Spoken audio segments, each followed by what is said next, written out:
महागढ़ी का हमने कुछ बोला नहीं, सीट वाटप। वही लंबा हो गया ना। मैंने बहुत तो रोज बोल रहा ही है ना। तो नहीं ठीक है। अभी क्या है चौथा तुम्हारा? कृपा शंकर।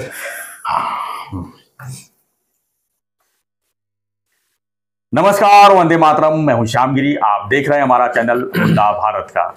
मुद्दा भारत का यानी मुद्दा आपका। मुद्दा है लोकसभा चुनाव की खबरों का।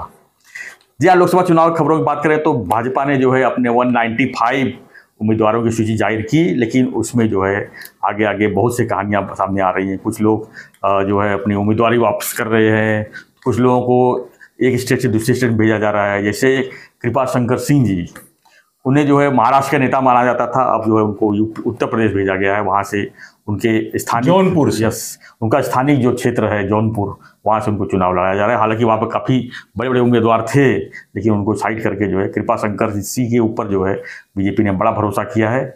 इसी पर हम चर्चा करेंगे हमारे सहयोगी अनिल थत्ती जी, क्योंकि थत्ती जी से भी काफ़ी करीबी मित्र हैं कृपा शंकर सिंह जी। इनके भी है। और जब कांग्रेस की सत्ता थी यहाँ पर, तो उसमें वो मिनिस्टर भी थे और काफ़ी उनके ऊपर जवाबदारी थी, और उन्होंने काफ़ी ऐसी मोड़ पे जो है कांग्रेस की सेवा की जहाँ पर उनको ज़रूरत थी।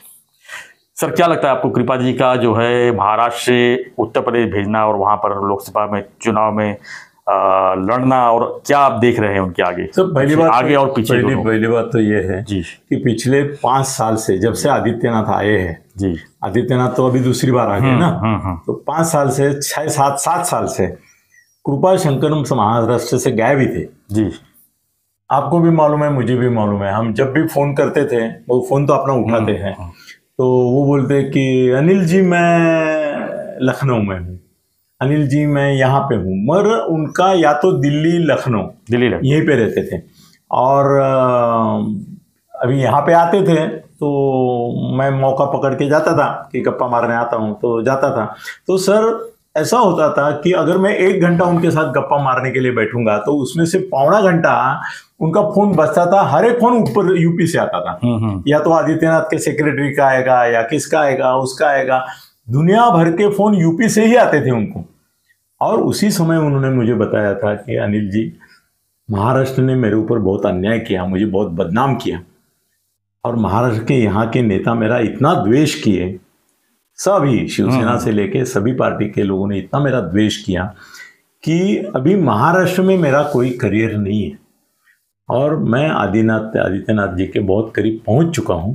और आप मुझे जानते हैं कि इसके पहले मैंने 6 प्रदेशाध्यक्षों की सेवा की, किस तरह से की, इसके तुमसे ज़्यादा कोई बड़ा विटनेस ही नहीं है।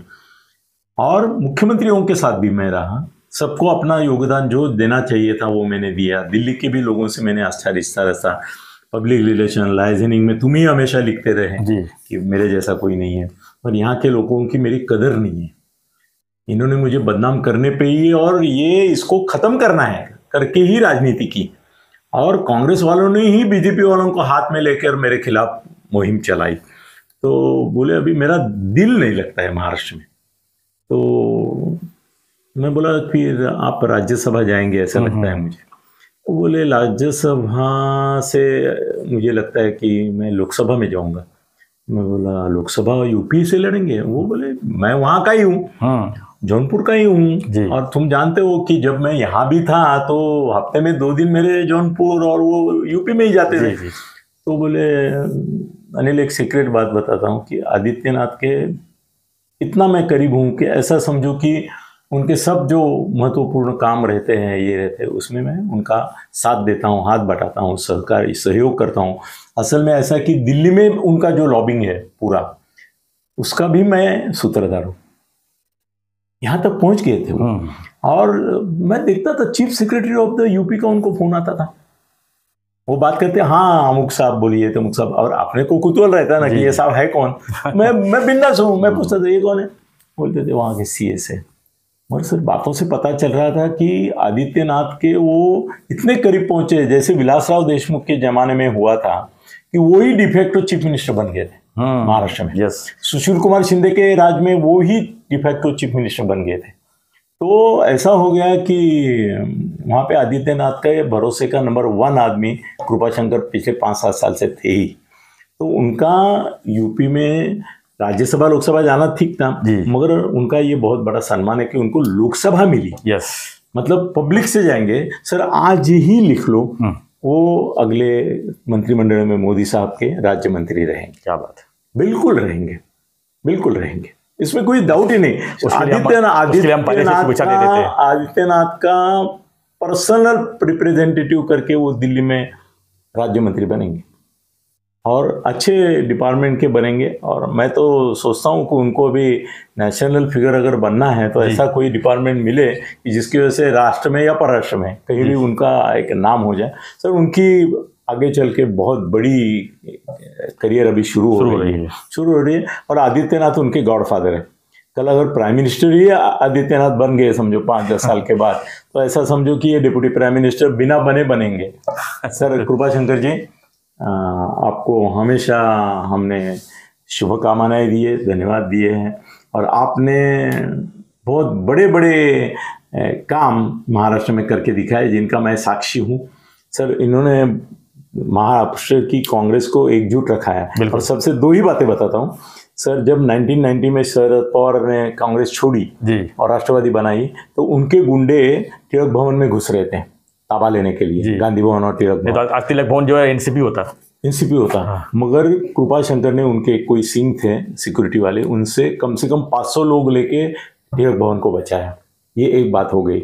और दूसरा ऐसा हो गया कि हमारे महाराष्ट्र के ये थे प्रदेशाध्यक्ष, तो वो इलेक्शन में उन्होंने खर्चा किया 99 के, प्रतापराव भोसले। तो 99 में उन्होंने खर्चा किया और मुख्यमंत्री जो बाद में बने उन्होंने उनको बोला कि तुम खर्चा करो, तो उन्होंने किया। सर उनको 1.5 करोड़ का कर्जा हो गया और 1.5 करोड़ का कर्जा विलासराव मुख्यमंत्री होने के बाद देने को मान नहीं रहे थे।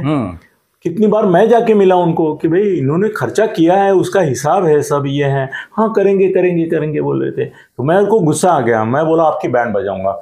और मैं गुस्से में निकला तो कृपाशंकर वहाँ बैठे थे, उनको मालूम है अनिल दत्त बैंड मुख्यमंत्री भी किस तरह से बजा सकते हैं। तो उन्होंने तुरंत बाहर आके मुझे बोला कि अनिल जी जरा रुको मैं आता हूँ। मैं बोला ये चलेगा नहीं, बहू जैसे एक महात्मा आदमी को आप पैसा नहीं देते, वो उसको घर बार बेचने की बारी आ गई है। तो बोले मुझे 24 घंटे दो, भाऊ के पास कल 1.5 करोड़ पहुंच जाएंगे। सर 1.5 करोड़ लेके दूसरे दिन कृपाशंकर आ गए, भाऊ को दे दिए और भाऊ का घर बेचने का ये जो आपत्ति थी उस दिन वो टल गई। सर ये कृपाशंकर है। सर सन 2000 की बात बता रहा हूँ मैं। हाँ। मैं था वहाँ इन मुंबई चैनल में था। हाँ। और उसमें मंत्रालय देख रहा था मैं। हाँ। और मुझे अच्छी तरह याद है कि कांग्रेस गवर्नमेंट गिर रही थी। कांग्रेस गवर्नमेंट एकदम ऐसे हो गई थी और मतलब युति सरकार जो है शिवसेना और बीजेपी पूरी तरह से हावी हो गई थी, यानी कि होगा ही अब आर पार लड़ाई, मतलब अब तो सरकार गिरनी है। लेकिन कृपाशंकर सिंह जी ने आगे आके और सबको लेके गोवा गए वहां पर और रातों रात पूरा सेटअप करके एनसीपी और कांग्रेस साथ में लेके जो है दूसरे दिन जो है उन्होंने अपना राज्यपाल के सामने सब क्लियर कर दिया एकदम।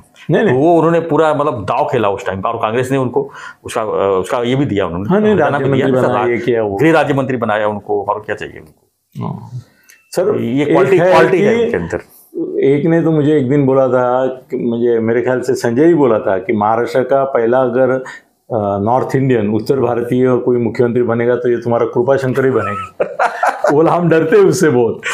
अगर वॉट एवर इट इज, चलो अभी केंद्रीय मंत्री बन रहे हैं, खासदार बन रहे हैं, उनको शुभेच्छा। बहुत बहुत शुभकामनाएं सर। You deserve everything. कृपा जी आपको बहुत बहुत शुभकामनाएं, भैया जी बोलते हैं। तो हाँ हम उम्मीद करेंगे कि आपको जो है सो उनके हर साल गणपति और उनके समर्थक जो है यहाँ पर मुंबई में भी है और जौनपुर में भी है। तो मुझे लगता है कि सब यहाँ चाहने वाले, यस उनको चाहने वाले बहुत लोग हैं और जाके उनको जो है भारी बहुमत से उनको जिताएंगे। तो आपको बहुत बहुत शुभकामनाएं, धन्यवाद। जय हिंद, जय महाराष्ट्र, जय श्री राम।